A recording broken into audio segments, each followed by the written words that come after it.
I expressed appreciation for the Republic of Korea's invaluable assistance and contributions to the modernization of our armed forces and strengthening of our Coast Guard, the investments that help revive our shipbuilding industry and strengthen our role in the semiconductor value chain.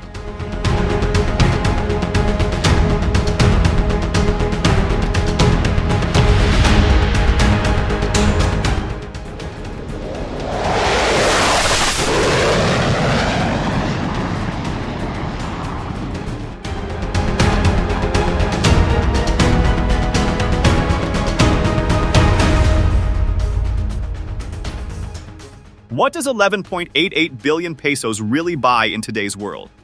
A few highways? A handful of big infrastructure projects? Maybe. But in 2026, that same amount is being used by the Philippines to do something far more strategic. Something that doesn't just change budgets, but quietly reshapes how the country defends its skies. New fighter jets. Not just any jets, but upgraded ones. Faster. Smarter. More capable of seeing threats before they even get close. And if you're paying attention to what's happening across the region, this move doesn't feel random at all. Because here's the thing people don't always say out loud. Air power is no longer optional. Not in Southeast Asia. Not anymore. You can almost feel the shift. The South China Sea is getting more crowded, more watched, more tense. Ships are moving. Aircraft are flying closer. Surveillance is constant. It's like everyone is waiting, watching, to see who has the edge. And for a long time, the Philippines didn't. If you go back to 2005, the country retired its last F-5 fighter jets. After that, there was nothing. No supersonic air defense capability. For nearly a decade, Philippine airspace wasn't defended by modern fighters at all. That's not a small gap. That's a huge one. It's like locking your doors at night, but leaving all the windows open. Things started to change in 2014 when the Philippine Air Force brought in its first batch of FA-50 light combat aircraft from South Korea. Those jets weren't perfect, but they mattered. They brought back speed. They brought back presence. They even saw real action during the Marawi crisis in 2017, proving they weren't just for show. But still, they were just the beginning. Now fast forward to today, and the government has approved 11.88 billion pesos for new FA-50 Block 70 fighter jets. On paper, that might not sound massive compared to the billions larger countries spend. But context matters. Because this isn't just another purchase. It's an upgrade. A shift in capability. The FA-50 Block 70 isn't the same aircraft that first arrived years ago. It's smarter, sharper, more refined. It comes with improved radar systems, meaning it can detect targets earlier, sometimes significantly earlier. That alone changes how engagements play out. Think about it like this. In air combat, whoever sees first usually wins. And that's just the start. The Block 70 variant also carries better avionics, improved targeting systems, and enhanced electronic warfare capabilities.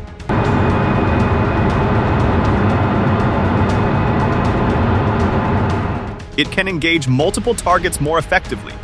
It's more flexible, more survivable. It's still classified as a light combat aircraft, yes, but it's pushing closer to the edge of what that category can do. For the Philippines, that matters. Because right now, the goal isn't to match major powers jet for jet. That's unrealistic. The goal is something more practical, something more strategic. Credible deterrence.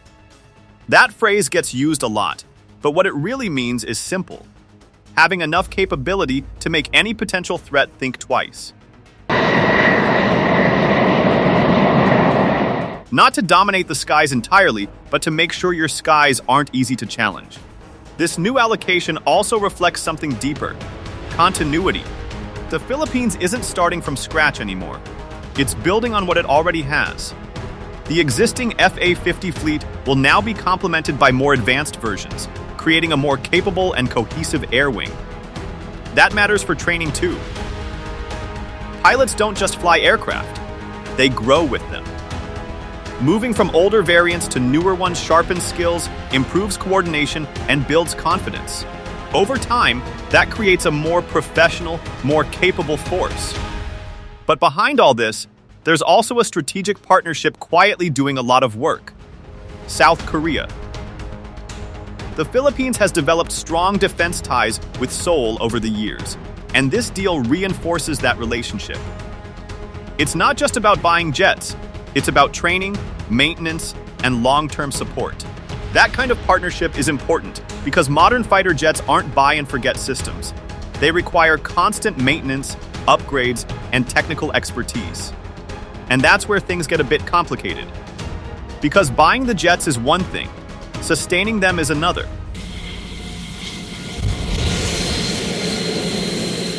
Advanced aircraft need infrastructure, skilled technicians, spare parts, continuous funding. If any of those pieces fall short, readiness suffers. This is where critics start to raise valid concerns.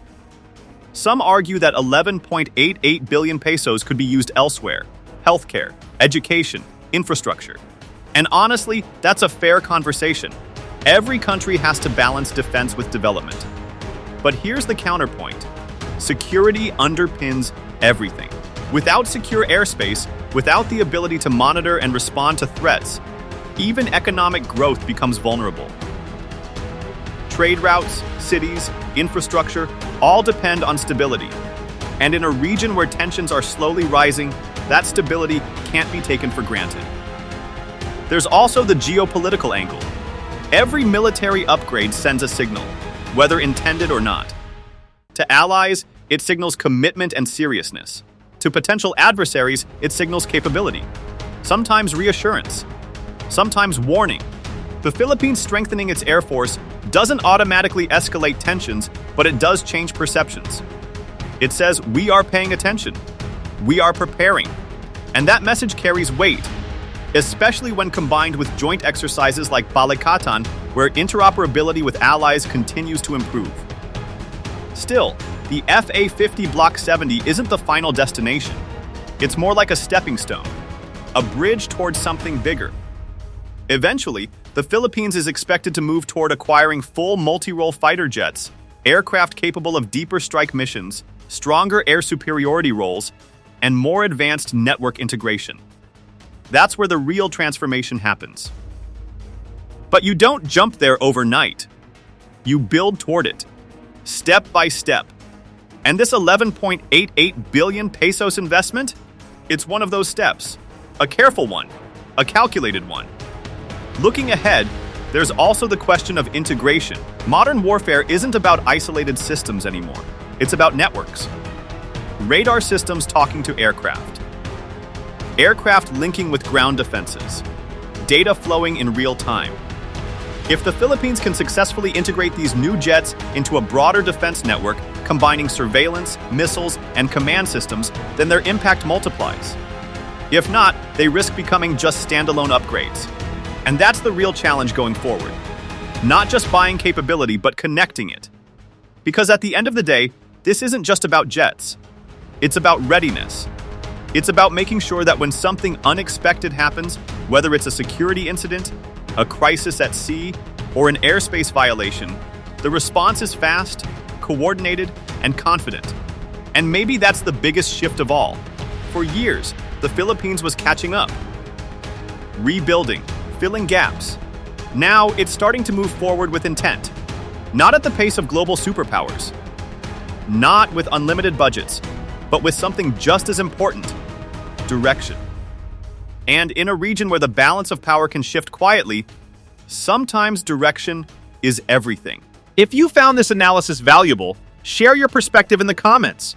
Your insights help deepen the conversation and sharpen our understanding of evolving regional dynamics. Thank you, and we will see you soon in our next geopolitical discussion.